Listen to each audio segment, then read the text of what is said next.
Hello শিক্ষার্থী বন্ধুরা, কেমন আছেন সবাই? আশা করছি প্রত্যেকে ভালো আছেন। বন্ধুরা, আজকের এই ভিডিওতে জাতীয় বিশ্ববিদ্যালয় ডিগ্রি দ্বিতীয় বর্ষের পরীক্ষা সংক্রান্ত নতুন কয়েকটি আপডেট শেয়ার করব। তাই সম্পূর্ণ ভিডিওটি আপনারা দেখবেন এবং ডিগ্রি দ্বিতীয় বর্ষের পরীক্ষার আপডেট বা আপনাদের প্রতিটি সাবজেক্টের সাজেশনগুলো পাওয়ার জন্য এই চ্যানেলটিকে সাবস্ক্রাইব করবেন। চলুন শুরু করা যাক। শুরুতে যে আপডেট তথ্যটি শেয়ার করব সেটি হচ্ছে ডিগ্রি দ্বিতীয় বর্ষ পরীক্ষার ফর্ম ফিল আপের সময় বৃদ্ধি করা হবে এবং এই সংক্রান্ত নোটিশ খুব তাড়াতাড়ি ওয়েবসাইটে প্রকাশ করা হবে। এছাড়াও পরীক্ষার রুটিন কবে নাগাদ প্রকাশ করা হতে পারে এমন প্রশ্নের জবাবে পরীক্ষা সংশ্লিষ্ট কর্মকর্তা জানিয়েছেন যে কোনো সময় ওয়েবসাইটে আপনাদের পরীক্ষার রুটিনটি প্রকাশ করা হয়ে যাবে। সো যদি এই চলতি সপ্তাহে আপনাদের পরীক্ষার রুটিনটি প্রকাশ করে তাহলে আপনাদের পরীক্ষা শুরু হবে আগামী জুন মাসের প্রথম সপ্তাহ থেকে। সো আমি যখনই রুটিনটি পাবো আপনাদেরকে সাথে সাথেই রুটিনটি দিয়ে দিব।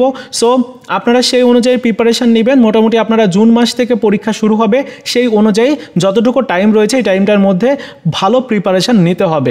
ওকে, সো সাজেশনগুলো খুব তাড়াতাড়ি আমি দিতে শুরু করব।